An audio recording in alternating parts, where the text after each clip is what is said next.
우리를 사랑하사 친히 십자가에 또 죽으시고 많은 고초와 모독을 당하시면서도 끝까지 인내하시며 우리를 끝까지 사랑하신 우리 주님의 사랑을 이 시간 기억하며 감사드립니다.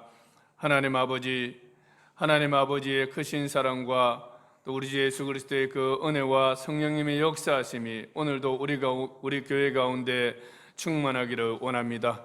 아버지 하나님, 우리 주님 앞에 예배할 때 또 우리가 온 마음을 다하여 주님 앞에 우리의 사랑을 고백하기를 원합니다. 주님의 크신 사랑을 또한 우리가 감사함으로 주님 앞에 목청을 높여 주님을 찬양하기를 원합니다. 하나님 아버지, 오늘 우리가 드리는 예배 가운데 주님께서 임재하여 주시고 주의 성령으로 소통케 하여 주셨기를 원합니다. 오늘 또 함께하지 못한 우리 지체들도 기억하시고 하나님을 사랑하는 자녀들이 되게 하여 주시옵소서.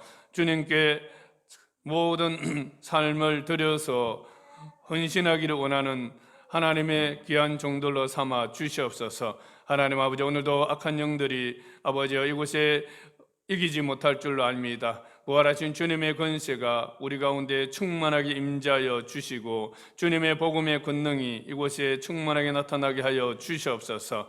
예수님의 이름으로 간절히 기도드리옵나이다. 아멘.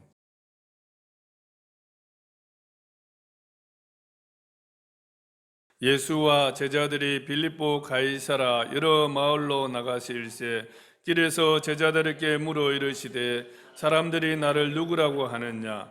제자들이 여짜와 이르되 세례 요한이라 하고 더러는 엘리야 더러는 선지자 중에 하나라 하나이다. 또 물으시되 너희는 나를 누구라 하느냐? 베드로가 대답하여 이르되 주는 그리스도시니이다 하매 이에 자기의 일을 아무에게도 말하지 말라 경고하시고 인자가 많은 고난을 받고 장로들과 대제사장들과 서기관들에게 버림받아 죽임을 당하고 사흘 만에 살아나야 할 것을 비로소 그들에게 가르치시되 들은에 넣고 이 말씀을 하시니 베드로가 예수를 붙들고 항변하며 예수께서 돌이키사 제자들을 보시며 베드로를 꾸짖어 이르시되 사탄아 내 뒤로 물러가라. 내가 하나님의 일을 생각하지 아니하고 도리어 사람의 일을 생각하는도다 하시고 무리와 제자들을 불러 이르시되 누구든지 나를 따라오려거든 자기를 부인하고 자기의 십자가를 지고 나를 따를 것이니라. 누구든지 자기 목숨을 구원하고자 하면 잃을 것이요 누구든지 나와 복음을 위하여 자기의 목숨을 잃으면 구원하리라. 사람이 만일 온 천하를 얻고도 자기 목숨을 잃으면 무엇이 유익하리요? 사람이 무엇을 주고 자기의 목숨과 바꾸겠느냐? 누구든지 이 엄난하고 죄 많은 세대에서 나와 내 말을 부끄러워하면 인자도 아버지의 영광으로 거룩하신 천사들과 함께 올 때에 그 사람을 부끄러워하리라. 지난주에는 사도행전 바울의 전도 여행을 중심으로 해서 하나님의 나라가 어떻게 땅끝까지 확장되었는가 말씀을 드렸습니다. 그래서 마지막은 바울이 로마로 이송이 되어서 로마 감옥에 갇히는 것으로 해서 마지막 끝이 났습니다. 그런데 오늘 이 마가복음은 바울이 로마로 이송되어서 로마 감옥에 갇혀 있을 시기, 또 베드로가 로마에서 또 순교를 당할 전후 그 시점에 로마 교회를 배경으로 해서 마가복음은 기록이 되었습니다.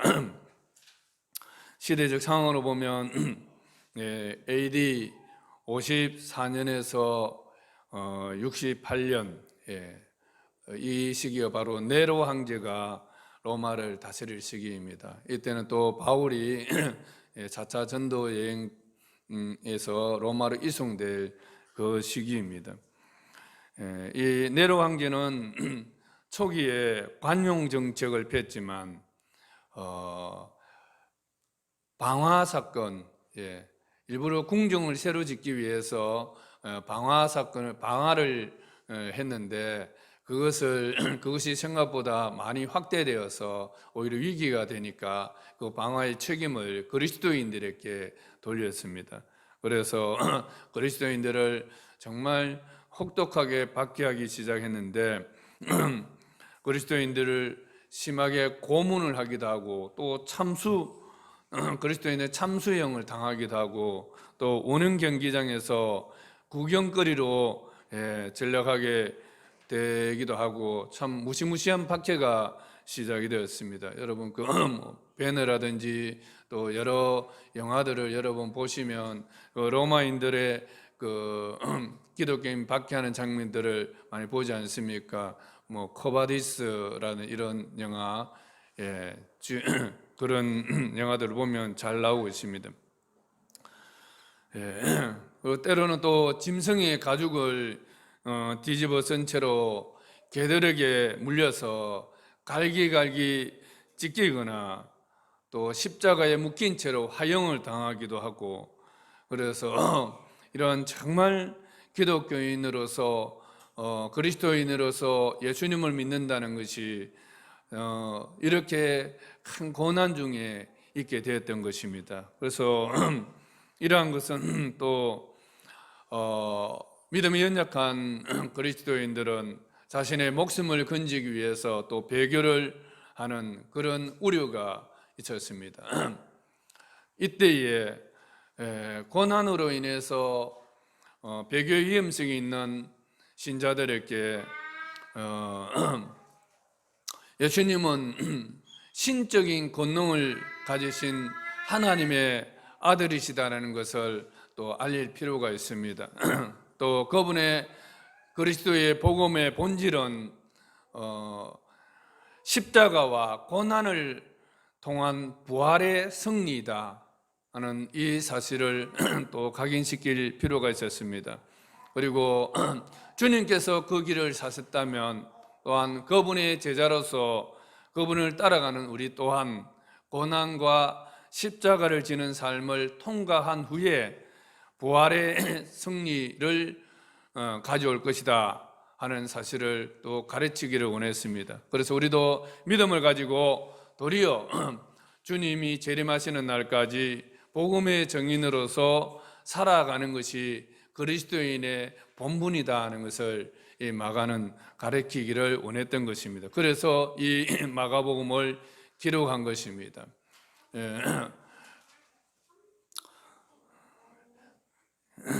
마가복음의 저자는 전통적으로 마가 요한, 마가 다락방, 거기에 나오는 마가, 바울과 1차 전도 여행을 갔다 버가에서 중도 탈락해서 돌아왔던 그 마가입니다. 이제 마가의 집은 좀 이렇게 부유했던 집안 같아요. 마가의 다락방 120명이 들어갈 정도의 큰 다락방을 가진 그런 집이라면 상당히 부유한 집안이라고 볼 수 있죠.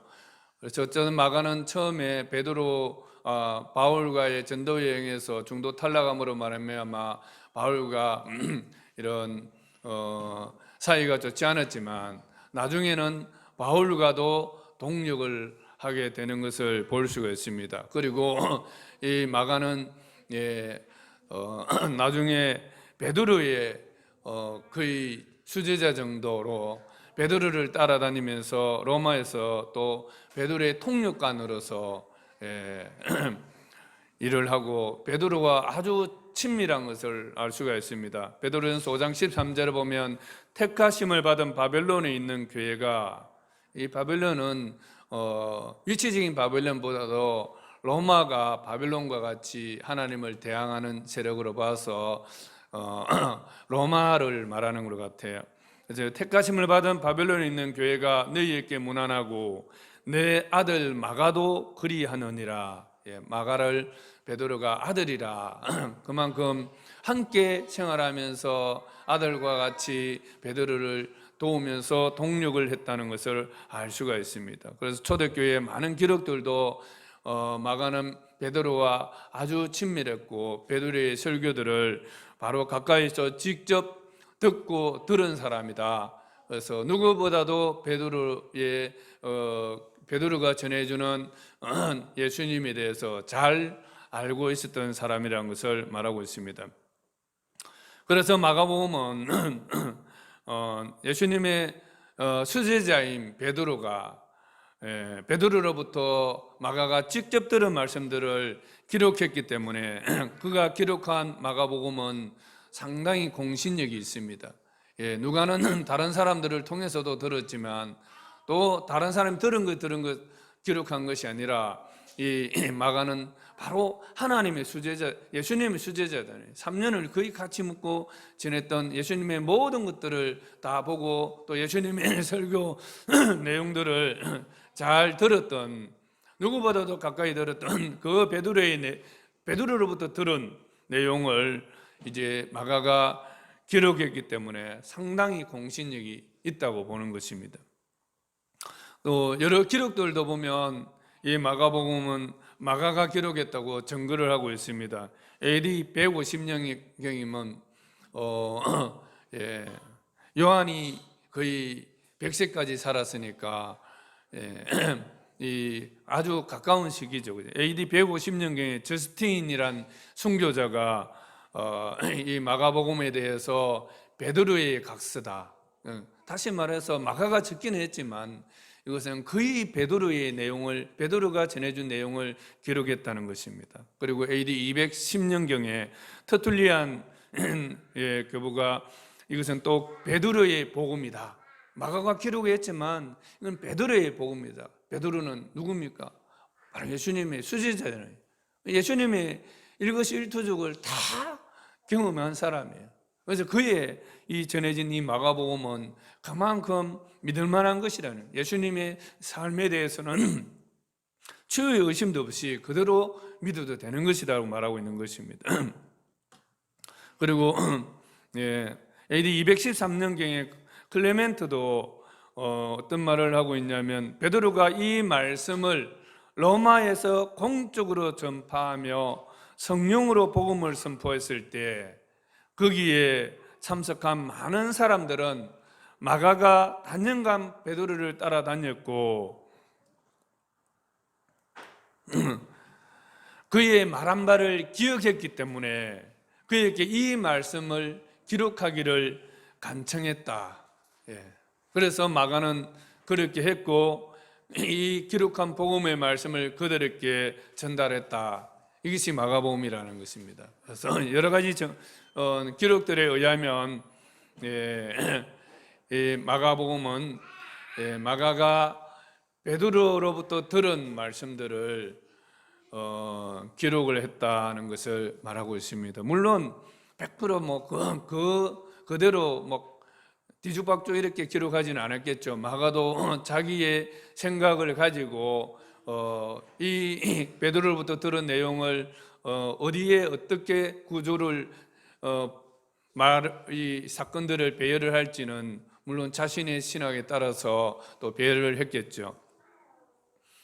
그리고 기록 연도와 장소는 학자들의 여러 의견들이 있습니다. 어떤 사람은 예루살렘이 멸망할 시기 그 직후라는 사람도 있고 직전이라는 사람도 있고, 그래서 연대로서는 봤을 때 넓게는 AD 50년경부터 해서 70년경 그 시기 사이로 볼 수도 있지만, 그러나 더 좁게로 본다면 로마 정부의 대대적인 핍박이 시작되었던 시기, 그런 것을 감안한다면 AD 55년에서 65년 사이가 가장 유력한 것 같고, 제가 보기에는 한 65년 사이가 5년 정도가 아니겠냐 봅니다. 그래서 로마에서 기록한 것으로 추정됩니다. AD 64년에 베드로가 순교를 당했거든요. 다시 바울이 또 2차 추억이 되고 하는 이런 장면들이 있는데, 이런 전체적으로 보면 네로 황제가 핍박이 극에 달했을 시기, 이 시기에 13장에 보면 이 장차 일어날 일들에 대해서 예수님이 예언한 것들이 많이 있어요. 고난, 핍박 이런 이야기들이 많이 언급된 걸로 봐서는 아마 핍박이 막 시작될 무렵이지 않냐 그렇게 생각하고 있습니다. 예, 그래서 마가복음에 핵심 구절이 있어요. 마가복음 전체를 이끌어가는 핵심 구절이 있습니다. 그것은 마가복음 1장 1절에 보면 한번 따라하겠습니다. 하나님의 아들 예수 그리스도의 복음의 시작이라. 하나님의 아들 예수 그리스도의 복음의 시작이라. 예. 10장 45절이 있습니다. 10장 45절.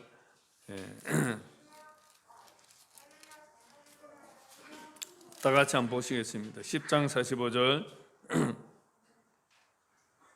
같이 읽겠습니다. 시작.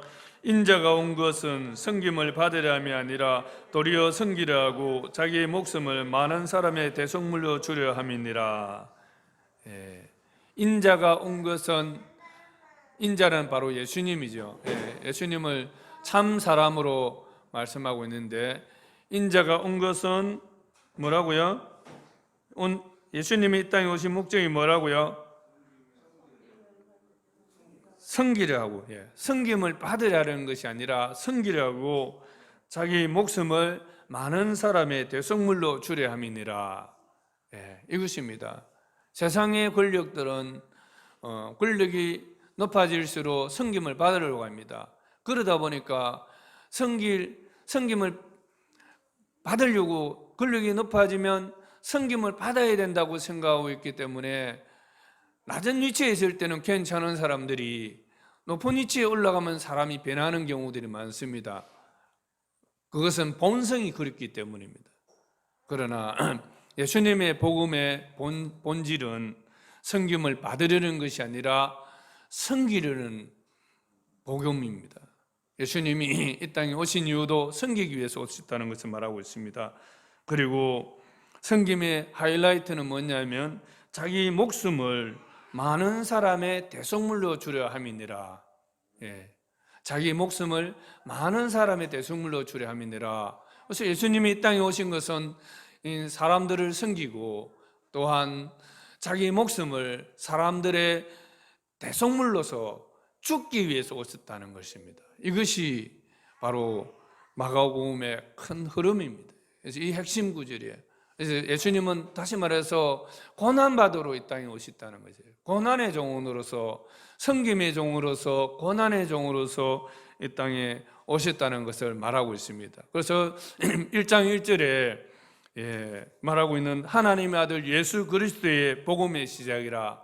하나님의 아들 예수 그리스도의 복음, 복음이 뭡니까?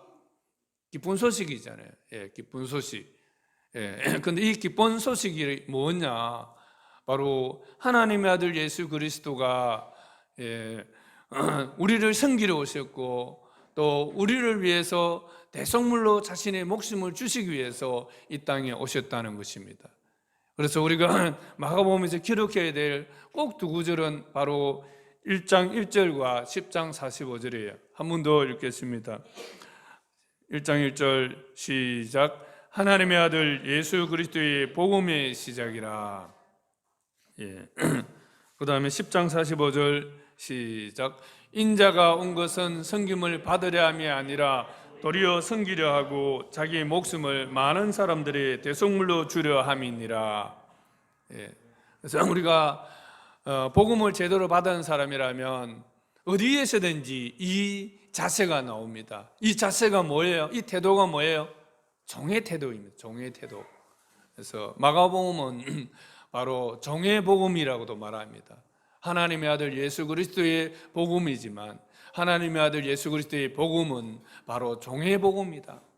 정말 베드로와 같은 이러한 하나님의 수제자 베드로가 얼마나 성격이 정말 거침없이 나갑니까? 그런 사도가 전한 그 사도로부터 받은 복음의 내용이 바로 이 내용이라는 것입니다. 얼마나 하나님께서 예수님이 이 땅에 오셔서 산 삶이 베드로에게 그렇게 영향을 주었으면 베드로가 바로 이런 말씀을 마가에게 전했겠습니까?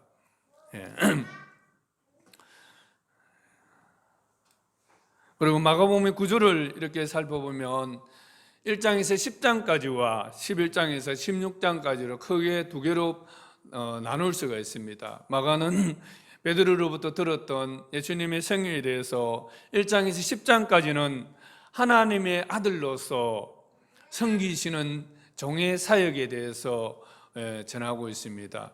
종은 종이지만 하나님의 아들이시다는 것을 강조하고 있습니다. 1장에서 10장까지는 예수님은 종으로서 사람들을 섬기려고 이 땅에 오셨지만 사람의 종이 아니라 1차적으로는 하나님의 종이라는 것이죠.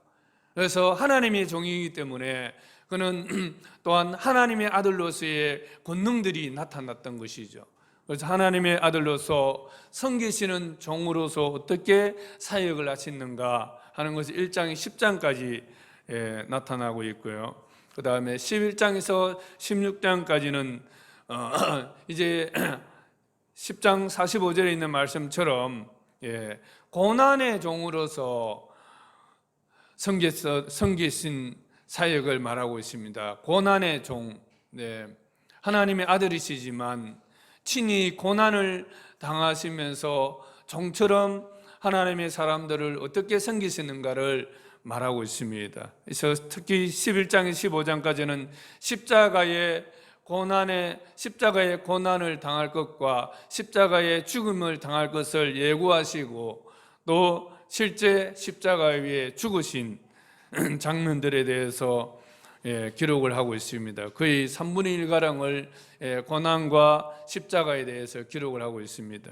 그리고 16장은 그렇지만 다시 부활하심으로 승리하신, 궁극적으로 승리하신 예수 그리스도에 대해서 말하고 있습니다. 그래서 하나님의 아들 예수 그리스도의 복음이 뭐냐 그러면 하나님의 아들이시지만 종으로서 섬기시는 사역을 감당하셨다는 것과 하나님의 아들이시지만 고난을 당하심으로 또 고난을 통과한 이후에 바로 부활을 하셨던 생명의 주님이시라는 것을 말하고 있습니다. 그래서 마가의 복음에 이러한 구조들을 가지고 우리가 마가복음의 핵심 메시지들을 우리가 한번 살펴보기를 원합니다. 하나님의 아들로서 섬기시던 섬기신 종의 사역을 이렇게 살펴보면 아까 말씀드린 것처럼 1장 1절은 바로 주제입니다. 그냥 선언이죠. 하나님의 아들 예수 그리스도의 복음의 시작이라. 마가는 복잡하게 기록을 안 합니다. 뭔가 증명하려고 하지도 않고 그냥 그 베드로가 전해준 그 말씀에 나타난 그리스도가 누구인가 하는 것을 정말 아주 간결하게 표현을 하고 있어요. 하나님의 아들 예수 그리스도의 복음의 시작이라. 복음은 능력이 있어요. 왜냐하면 이 복음은 사람들이 지어낸 이야기가 아니기 때문에 마치 감상주의자처럼 아름다운 식구역으로 만들어낸 이야기도 아니고 복음은 하늘로부터 온 것입니다. 하나님의 아들로부터 온 것이에요. 하나님의 아들이라는 건 뭡니까? 하나님이시라는 것이죠. 능력이 하나님이세요. 신적인 능력을 가지신 하나님이시라는 것입니다. 그래서 하나님의 아들로부터 온 복음이기 때문에 그분의 복음은 전하면 그냥 그분의 복음은 간결해요. 아주 간단하고 그 복음이 증거될 때마다 능력으로 나타나는 거예요. 그래서 요한은 예수님에 대해서 증언하기를 나보다 능력 많으신 이가 내 뒤에 오시나니 나는 그의 신발끈을 풀기도 감당치 못하겠노라. 예수님에 대해서 뭐라고요? 요한만 해도 그 당시에 사람들은 두려워했습니다. 400년 동안 하나님의 말씀이 닫혀버렸어요. 한마디도 하나님의 말씀이 나오지 않았지만 갑자기 요한이 나타났는데 이것은 마치 엘리야와 같은 능력으로 하나님의 말씀을, 회개의 말씀을 전했기 때문에 요한의 말에 대해서는 사람들이 두려워했어요. 공신력이 있다는 거죠. 그런데 이러한 능력이 있었던 요한이 예수님에 대해서 증언하기를 나보다 능력이 많으신 이가 내 뒤에 오신다는 것이죠. 그리고 그 예수님에 대해서 말하기를 나는 너희에게 물로 세례를 베풀었지만 그는 성령으로 세례를 베푸실 것이다. 그렇게 말하고 있습니다. 그래서 성령으로 세례를 베푸시니 또 자기보다 능력이 많으신 분이라는 것을 말하고 있습니다. 그래서 마가는 1장 10장까지 여기서 예수님이 하나님의 아들로서 신적인 능력을 보여주신 사건들을, 이적과 기적들을 보여주고 있습니다. 많이 그것을 소개하고 있어요. 특히 질병으로부터 치유하시는 하나님의 아들로서의 능력을 보여주고 있습니다. 여러분, 질병은 사실 우리가 치료하기 어려운 영역들이 많습니다. 그래서 1장에 보면 나병 환자를 고치신 일을 기록하고 있습니다. 나병은 원래 하늘이 준 병이라 그러잖아요. 다시 말해서 인간이 고칠 수 없는 병이라는 것이죠.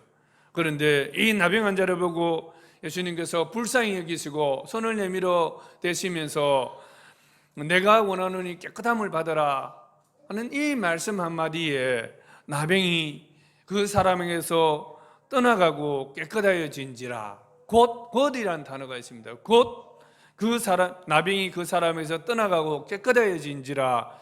1장이 그렇게 기록이 되어 있습니다. 곧 이 말은 바로 순종했다는 것이죠. 주님이 말씀하시자 그 나병이 바로 주님의 말씀에 순종하여서 그 사람이 떠나가 버리고 그 사람은 깨끗해졌다는 거죠. 이 무엇을 말하고 있습니까? 하나님만이 하실 수 있는 그 일을 예수님께서 하셨다는 것이죠. 그래서 예수님은 하나님의 아들이시다는 것을 또 증거를 하고 있습니다. 중풍병자를 2장에 넘어가면 중풍병자를 향해서 작은 자야 내 죄 사함을 받았느니라. 내가 너에게 이르노니 일어나 내 상을 가지고 집으로 가라 하시니 그가 일어나고 상을 가지고 모든 사람 앞에서 나가거늘 그들이 다 놀라 하나님께 영광을 돌리며 이르되 우리가 이런 일을 도무지 보지 못하였다 하더라. 중풍병자가 상에 들려서 왔는데 내 상을 가지고 집으로 가라 이랬을 때 그 병자가 일어나서 상을 가지고 모든 사람 앞에서 걸어 나갔다는 것입니다. 이것은 인간이 할 수 없는 일이다. 어느 누구도 할 수 없는 일이고 하나님만이 하실 수 있는 일이라는 것을 보고 그 당시 그 사건을 목격했던 사람들이 다 놀랐고 하나님께 영광을 돌렸다는 것을 말하고 있습니다. 3장에는 안식일에 손 마른 사람, 안식일에 병을 고치지 않습니다. 왜냐하면 병 고치는 것도 일이라고 생각하기 때문에 이것이 바로 율법에 매인 사람들이죠. 그러나 안식일의 주인이 되신 예수님은 그 병자를 이렇게 세우고 내 손을 내밀라. 그리고 그 병자가 손을 내미니까 그 손이 곧 회복되었다. 이렇게 말씀하고 있습니다. 그래서 예수님은 안식일의 주인이시다는 것입니다. 주인이시고 그분의 말씀 한마디에 바로 손 마른 사람이 손이 마르다는 것은 대부분의 손 자체의 문제도 있을 수 있지만 손은 뇌에 영향을 받습니다. 그래서 하나님께서 치료하신 하나님의 아들로서의 능력을 또 보여주신 것입니다. 5장으로 넘어가 보면 또 12회를 혈류증으로 앓는 여인이 예수님의 옷에만 손을 대어도 낫겠다는 믿음을 가지고 그 무리들 틈에서 끼어서 뚫고 들어와서 예수님의 옷가에 간신히 손을 댔을 때 예수님께서 느끼셨던 것입니다. 예수님 속에 있는 능력이 그 누군가에 빠져나갔다는 것을 알고 누가 손을 댔느냐 했을 때 그 여인이 두려워했지만 예수님께서는 그 여인의 믿음을 보시고 내 믿음이 너를 구원하였으니 평안히 가라. 한번 따라가겠습니다. 내 믿음이 너를 구원하였으니 평안히 가라. 내 병에서 놓여 건강할지어다. 예수님은 마가복음은 특히 믿음을 많이 강조하고 있어요. 왜냐하면 정말 두려워하고 있고 핍박이 많은 시기에 그것을 이겨낼 수 있는 것은 믿음밖에 없는 거죠. 예수님이 누구신지를 알고 그 예수님을 믿었을 때 어떤 일이 일어나는지를 보여주고 있는 것입니다. 그래서 계속 내 믿음이 너를 구원하였으니 평안히 가라, 내 병에서 너희가 건강할지어다, 이렇게 말씀하고 있습니다. 그래서 질병도 믿음으로 말미암아 구원을 받는다는 것을 말하고 있습니다. 또 7장에서 가보면 기먹고 말 더듬는 사람을 고치십니다. 8장에서는 베세다의 맹인을 고치시고 10장에 넘어가 보면 맹인 바디메오를 고치십니다. 맹인 바디메오에게 가라, 내 믿음이 너를 구원하였느니라. 한번 또 따라하겠습니다. 내 믿음이 너를 구원하였느니라. 이 말씀과 함께 즉시 그 맹인 바디메오가 보게 되었던 것입니다. 예수님은 모든 인간이 고칠 수 없는 질병의 영역들을 지배하시고 다스리시는 분이라는 것을 보여주셨습니다. 인간이 고칠 수 없는 질병의 영역을 다스릴 수 있는 분은 누구십니까? 신만이 할 수 있는 것이죠. 인간을 창조하시고 인간을 다스리시는 신만이 할 수 있습니다. 그분이 누구예요? 하나님이십니다. 그 하나님의 아들 성자 하나님이 바로 우리 인간을 창조하신 분이 창조하신 분이시잖아요. 근데 그분이 이 땅에 오심으로 그의 백성들을 불쌍히 여기시고, 특히 고치실 때 보면 이 마가복음에 불쌍히 여기시고 이런 단어들이 자주로 나와요. 예수님이 그 감정을 그대로 드러내 주십니다. 보시고 불쌍히 여기시고 또 노하시고 성전에 들어가서는 막 분노하시잖아요.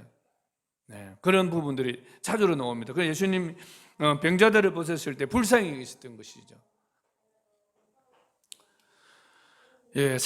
사장에 또 보면 바람을 꾸짖으십니다. 예수님이 배를 타고 가다 고물에 베개를 베고 주무시고 계실 때에 풍랑이 일어나는 거죠. 그런데 제자들은 어찌할 뻔을 몰라하고 당황하고 있을 때 예수님이 뭐라 하십니까? 바람을 꾸짖으시고 바다를 잠잠하라 하시니까 바람이 잠잠하고 바다가 아주 고요하게 되었다고 말하고 있습니다.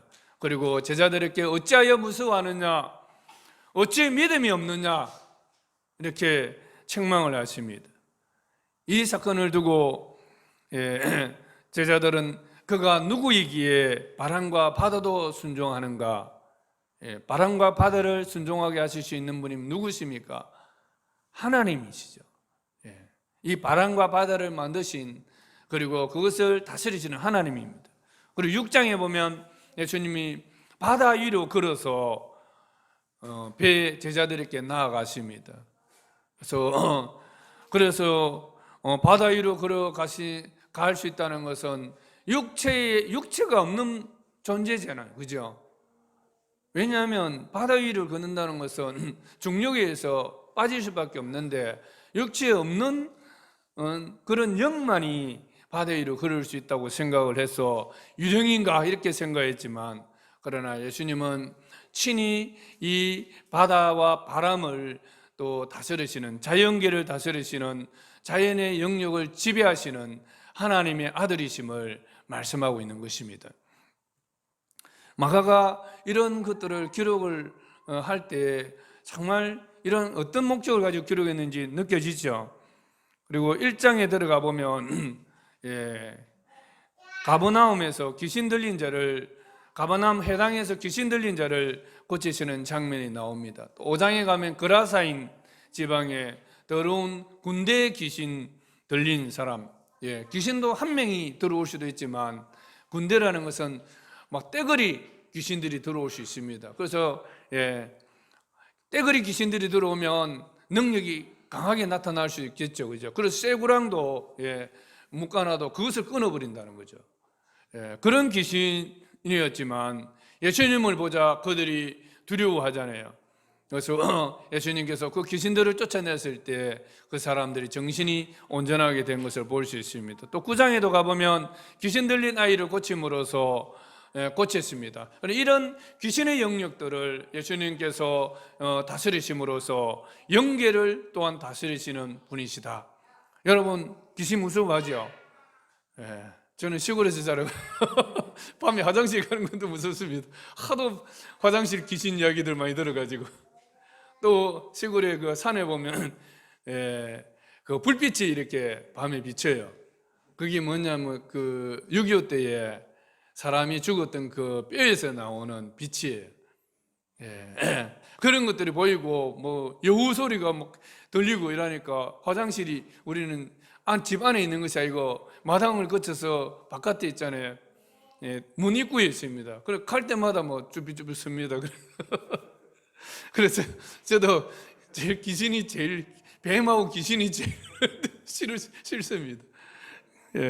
그런데 예수님께서 이러한 귀신의 영역까지도 영계의 영역까지도 다 다스리시는 분이시다 하는 것입니다. 6장에 넘어가 보면 오병이어로 오병이라는 떡 5개와 물고기 2마리로서 5,000명을 먹이고도 남았다는 것입니다. 이것은 도저히 불가능한 이야기죠. 그리고 12강줄이 남겼고 8장에 넘어가 보면 7병이어죠, 그죠? 7개의 떡과 2마리의 물고기로서 이번에는 5,000명보다 더 작은, 더 많은데도 더 작은 4,000명을 먹이고 7강주리를 남겼습니다. 그래서 주님에게는 양이 문제가 되지 않는다는 것이죠. 우리는 늘 결핍을 느끼지만 우리는 하나의 파이 가지고 그것을 나눠 먹기 위해서 막 서로 싸우고 뺏고 하지만, 그러나 예수님에게는 양이 문제가 되지 않습니다. 하나님의 뜻만 있으면 하나님께는 절대 문제가 되지 않습니다. 그래서 너희는 먼저 그의 나라와 그의 일을 구하라. 그러하면 이 모든 것을 너희에게 다 하시리라. 주님에게는 양이 문제가 되지 않는다는 것, 양을 지배하시는 분이 있습니다. 그래서 광야에서도 그의 백성들의 필요한 것들을 40년 동안 먹이고 하루도 굶기지 아니하고 다 먹이셨습니다. 이러한 1장에서 10장까지 여러 영역에서 예수님은 자신이 하나님의 아들이심을 나타내어 주셨습니다. 그리고 8장 29절에 보면 이런 말씀을 하십니다. 너희는 나를 누구라 하느냐? 너희는 나를 누구라 하느냐? 베드로가 대답하여 이르되 주는 그리스도시니이다. 주는 그리스도시니이다. 그리스도라는 것은 바로 왕이시고 또 선지자이시고 또 제사장이라는 그런 뜻인데, 이것은 이제 실제로 나중에 가보면 이것은 하나님의 아들, 예수님만이 쓸 수 있는 유일한 이름입니다. 바로 구약에서 예언되어 있던 우리를 구원하실 하늘로부터 오신 하나님의 아들, 유일하신 왕이시여 우리를 다스리실 왕이시라는 것을 말씀하고 있습니다. 그래서 이 베드로의 이 고백은 이러한 예수님의 사역을 보고 그렇게 고백을 한 것이죠. 여러분들도 정말 예수님을 하나님의 아들이시요 그리스도로서 믿고 영접하셨습니까? 이러한 신앙 고백을, 베드로의 신앙 고백 이후에 사역에 대전환이 일어납니다. 지금까지는 예수님께서 자신의 죽으심과 또 부활하심에 대해서 숨겨왔지만, 이제는 제자들에게 자신의 복음의 본질이 되신 고난과 죽음 이후 부활에 대해서 가르치기 시작합니다. 8장 31절에 보면 인자가 많은 고난을 받고 장로들과 대제사장들과 서기관들에게 버림받아 죽임을 당하고 사흘 만에 살아나야 할 것을 비로소 그들에게 가르치시며, 지금까지는 정말 예수님 스스로가 하늘로부터 온 하나님의 아들이요 신적인 능력을 가지신 분으로서 제자들을 섬기고 봉사했다면, 그러나 지금부터는 이제 예수님이 어떠한 삶을 살 것인가를 또 가르치고 있습니다. 미리 가르치고 있습니다. 그것은 바로 고난받으심과 죽으심과 부활입니다. 9장 31절에도 보면 인자가 사람들의 손에 넘겨져 죽임을 당하고 죽은 지 3일 만에 살아나리라. 계속 가르칩니다. 그러나 제자들은 이것을 깨닫지 못해요.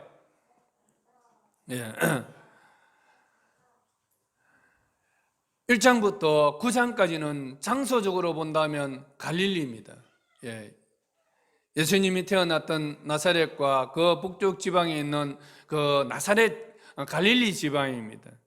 게네사렛 호숫가 주변에, 그 갈릴리 호숫가 주변에 있는 갈릴리 지역 중심으로 해서 예수님께서 이러한 사역들을 행하셨습니다. 이 사역을 마치고 이제 10장으로 넘어가면 예수님께서 갈릴리 사역을 마치고 유대로 올라오십니다. 유대 땅으로 올라오셨다가 또 요단강 건너 그 지역으로, 데가볼리 지역으로 이동을 하셔서 거기서 이제 또 사역을 하십니다. 그게 10장 전체적으로 나타나는 이야기입니다. 근데 또 10장에서 보면 보라, 우리가 예루살렘에 올라가노니, 이 사역을 마치고 이제 요단강 건너에서 사역을 마치고 이제 예루살렘으로 올라갑니다. 이것은 이제 십자가를 지시기 위해서 올라가는 거죠. 인자가 대제사장들과 서기관들에게 넘겨짐에 그들이 죽이기로 결의하고 이방인들에게 넘겨주겠고, 그들은 능욕하며, 능욕은 조롱하는 것이죠. 그 다음에 침뱉으며 채찍질하고 죽일 것이나 그는 3일 만에 살아나리라. 또 예수님께서는 자신의 복음의 본질이 무엇인지를 또 말씀하고 있습니다. 그런데 이렇게 말을 해도 제자들은 이게 무슨 뜻인지를 몰라요. 참 듣기는 들어도 이게 도대체 무슨 말인지를 몰라요. 베드로가 주는 그리스도십니다 하고 고백한 이후에도 예수님께서 이렇게 고난을 받고 죽은 후에 3일 만에 부활할 것이라는 이 말을 할 때 절대로 그럴 수 없습니다 하고 생각하다가, 사탄아 너희들로 물러가라, 너는 하나님 일을 생각하지 아니하고 사람의 일을 생각하는도다.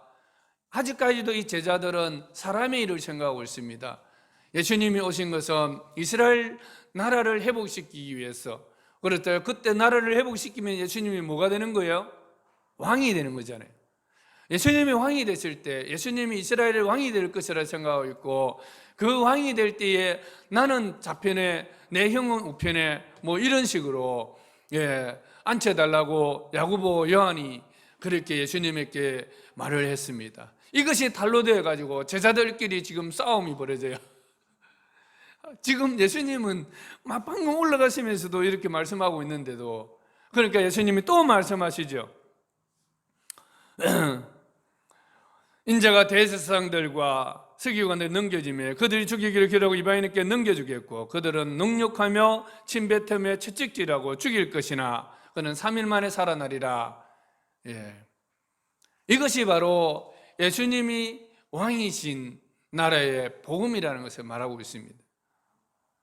이것이 무슨 복음이냐, 이것이 무슨 기쁨의 소식이냐, 그렇게 말할 수 있겠지만 마가는 정말 하나님의 아들 복음은 바로 이것이라고 전하고 있습니다.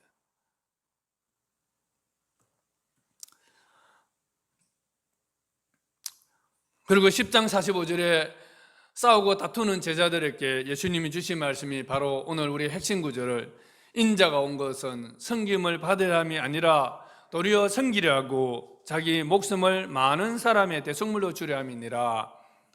바로 하나님의 나라의 복음은 권력이 있는 자가 그것을 지배하고 억압하고 다스리고 그러는 것이 아니라 도리어 섬기는 나라다. 권력을 줄수록 더 섬기는 나라고, 하나님의 나라는 자기의 목숨을 많은 사람들에게 대속물로 주기 위해서 죽으러 오신 바로 하나님의 그 아들을 통해서 이루어진다는 것을 말하고 있습니다. 많이 다르잖아요. 그러니까 기독교는 가는 곳마다 충돌합니다. 세상 나라 권세에 속해 있는 권력자들과 충돌이 일어날 수밖에 없잖아요. 하나님의 나라라고 세워졌던 그 직분자들, 대제사장과 율법학자들조차도 그들은 이미 세상 나라를 닮아버렸습니다. 그래서 예수님께서는 그러한 대제사장들과 그 율법학자들, 또 그들이 다스리고 있는 보이는 성전조차도 예수님은 다 허물어 버리시고, 눈에 보이지는 않지만 확실한 하나님의 나라, 그 왕으로서 자신이 다스릴 나라가 어떠한 모습인지를 보여주고 있는 것입니다. 그것은 바로 고난 받는 종으로서 그 고난을 통과한 이후에 이루어지는 바로 부활의 승리가 있는 나라입니다. 그래서 11장 15장에서는 이제 예루살렘에 입성하십니다. 예루살렘 입성하실 때도 그는 정말 좋은 왕으로서의 대접을 받지 아니하시고 나귀 새끼를 타고 겸손하게 예루살렘에 입성하십니다. 그리스도는 능력 있는 하나님의 아들이시지만 그 능력으로 세상을 지배하고 사람들 위에 군림하는 그런 왕으로서가 아니라 오히려 종으로서 사람들을 섬기고 많은 사람을 구원하기 위하여 대속물로서 자기를 희생하기 위해서 죽으셨습니다. 마가는 그리스도께서 행하신 이러한 사역과 또 그분이 당하신 고난을 통해서 예수의 복음의 진정한 본질이 무엇인지를 말해주고 있습니다.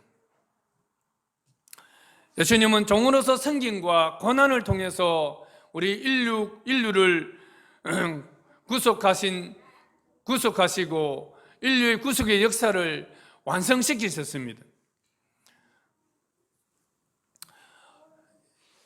마가복음에 나오고 있는 요한과 더불어 예수님은 바로 우리 그리스도인이 따라가야 될 그리스도인의 삶의 모델이십니다.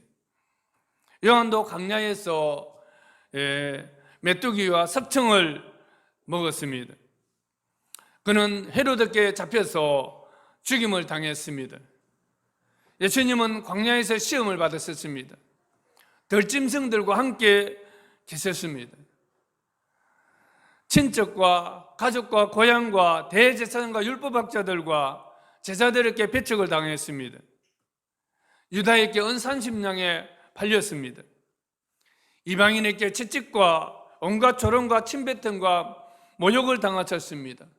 자신이 지어야 될 십자가를 친히 짊어지시고 골고다 언덕으로 올라가셨습니다.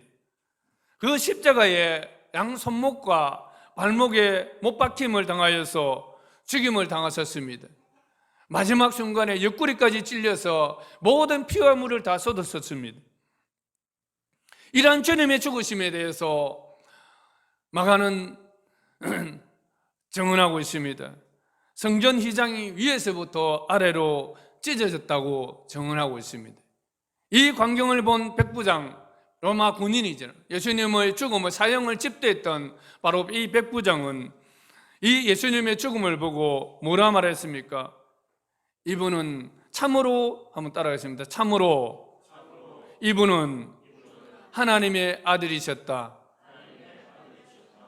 참으로 이분은 하나님의 아들이셨다. 예. 그리고 예수님은 무덤에 묻히셨습니다. 그러나 3일 만에 부활하셨습니다. 여인들과 제자들에게 나타나 보여주셨습니다. 부활을 목격한 사람들의 말을 믿지 않는 제자들이 있었습니다.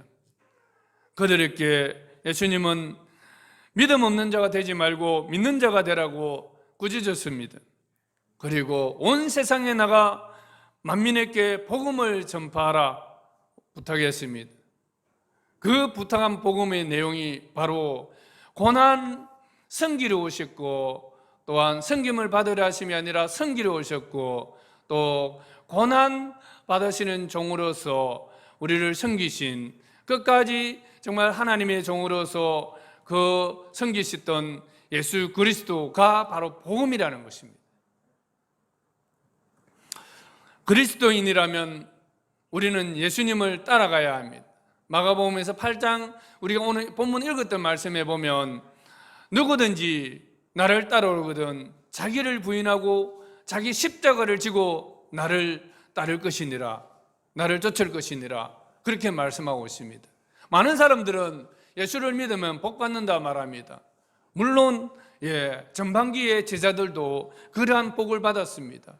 병도 고침받고 주님의 살아계신 능력들도 체험하고 주님을 따르는 그런 놀라운 맛이 있지 않습니까? 하나님을 믿는 맛이 있잖아요. 하나님의 아들이 정말 자랑스럽습니다. 저도 지난주에 복음 전하면서 나는 예수 믿는 것이 너무 자랑스럽다, 그것을 전했습니다. 가는 곳에 하루에 전하기 시작하니까 한 5명도 전해지더라고요. 여기에 정육점에 고기 사러 갔다가 정하고, 오다가 정경 사모님 데려주고 오다가 가해 보니까 잉어빵 빠는 저 전포동에 롯데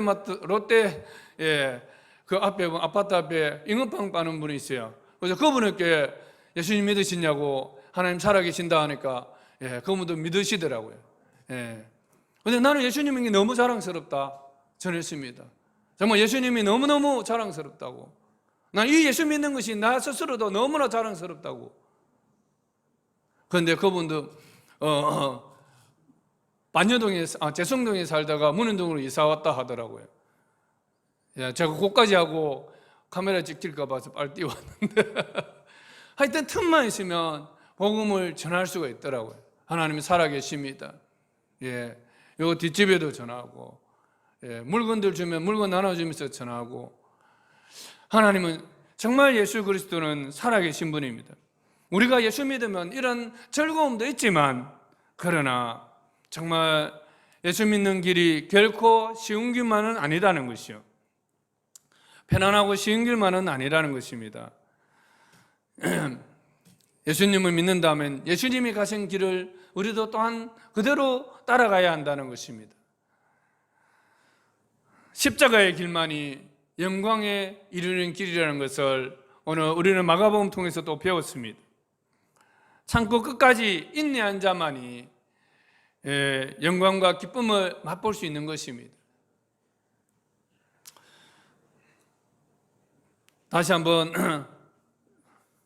따라서 하겠습니다. 누구든지 나를 따라오려거든 자기를 부인하고 자기 십자가를 지고 나를 따를 것이니라.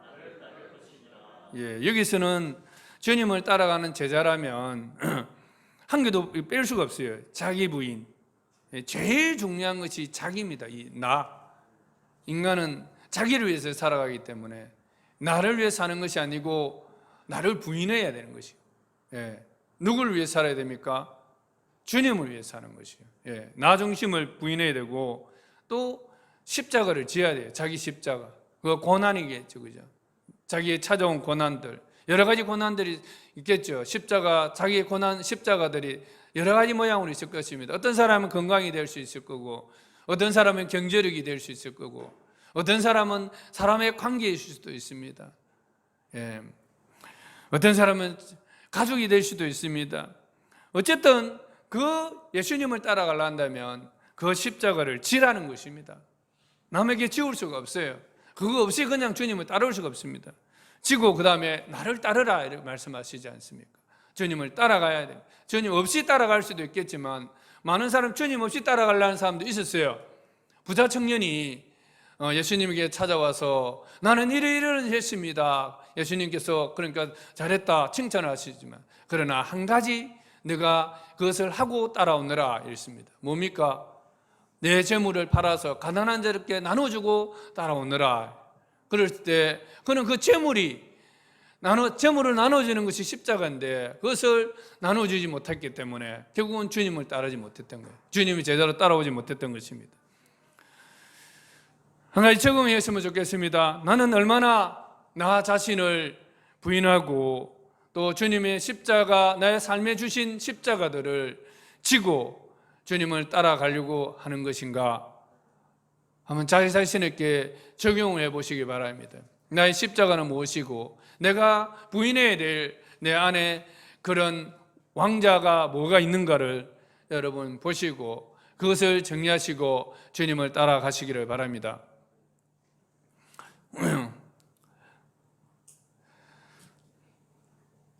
마가가 전한 복음은 13장에 보면 주님의 재림에 대해서 많이 말씀하고 있습니다.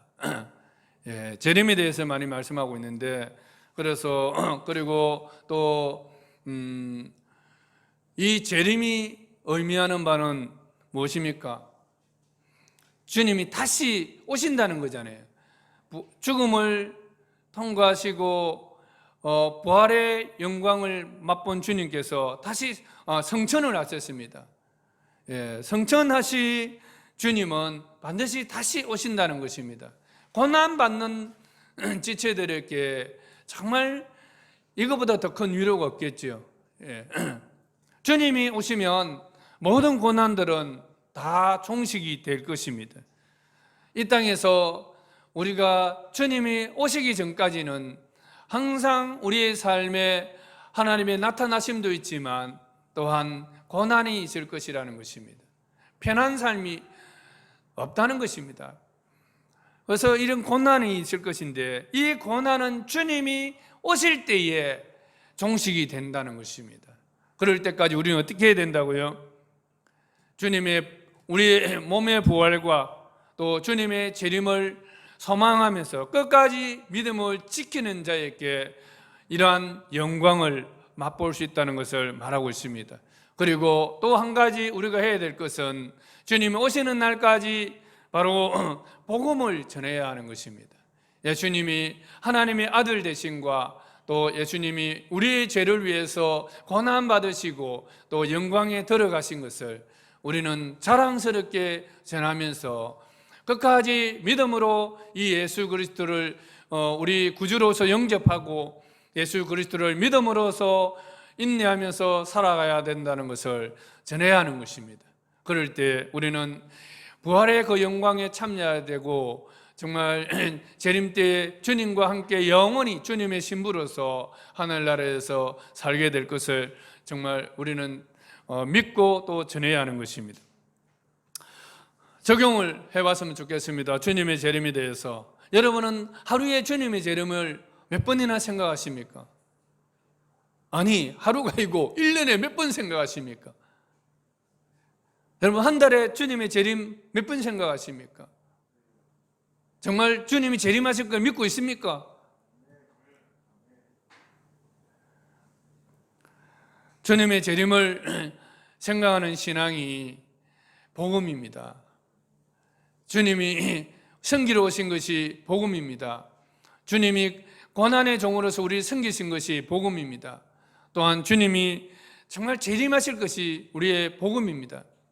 그래서 우리는 하루 바쁘지만 하루의 생각을 멈추고 달리는 것을 멈추고 정말 하늘을 쳐다보며 주님이 오실 그것을 생각하면서 또 한번 다시 우리의 믿음의 본질을 한번 재정립하는 시간들이 필요할 줄 압니다. 그래서 하루에 한 번씩 이상은 주님의 재림을 그냥 하라면 잘 안 되니까, 여러분 잊어버리니까 하늘을 한 번씩 쳐다보세요. 보면서 마라나타, 주 예수여 어서 오시옵소서, 이러한 기도를 한 번씩 드렸으면 좋겠습니다. 기도하겠습니다. 하나님 아버지, 참으로 감사합니다. 또 마가가 또 정말 베드로를 통해서 들었던 예수 그리스도의 생애를 우리에게 생생하게 전하여 주심으로 말미암아 하나님, 저희들이 오늘도 또한 믿음 가운데 또 새롭게 전진할 수 있게 하심을 감사합니다. 하나님, 저희들에게 늘 믿음 없음을 불쌍히 여겨 주시고 믿는 자가 되게 하여 주시옵소서. 주님께서 이 땅에 오신 것이 섬김을 받으려함이 아니라 도리어 섬기려고, 또 많은 사람들의 죄를 위해서 목숨을 드리기 위해서 이 땅에 오셨다는 것과, 또한 죽으셨지만 다시 부활하심으로 살아계신 영광의 주님이 되신 것을 우리가 또한 믿고 주님께 영광을 돌리기를 원합니다. 하나님 아버지, 우리 모든 지체들이 삶의 고난들, 여러 가지 모양의 고난들이 있지만 정말 고난의 종으로서 오셔서 우리를 섬겨주신 예수 그리스도의 부활의 승리를 바라보며 우리는 능히 또한 이런 어려움들을 잘 이겨낼 수 있게 하여 주시옵소서. 하나님 아버지, 우리가 원하옵기로는 또 고난 중에 있는 모든 지체들을 주님의 그 부활의 능력으로 또 고쳐 주시옵소서. 치료받은 병으로 고통당하는 지체들도 하나님께서 주님의 능력으로 치료하여 주시었고, 여러 가지 매여 있는 문제들에 대해서도 주님의 권능으로 또 치료하여 주시옵소서. 하나님, 우리에게 고난만이 아니라 또 하나님께서 살아계시고 우리 가운데 하나님 아들 되신 아버지 그 능력들을 우리에게 보여주심으로 우리가 또 어려울 때 능히 극복해 갈 수 있도록 하나님의 살아계심을 우리에게 보여주시옵소서. 아버지 하나님, 우리 모든 지체들의 삶 속에 예수의 생명과 또 십자가의 죽음과 부활의 능력이 함께 있게 하여 주시옵소서. 주님의 재림이 소망이 우리를 능히 든든히 세우게 하여 주시옵소서. 예수님의 이름으로 간절히 기도드립니다. 아멘.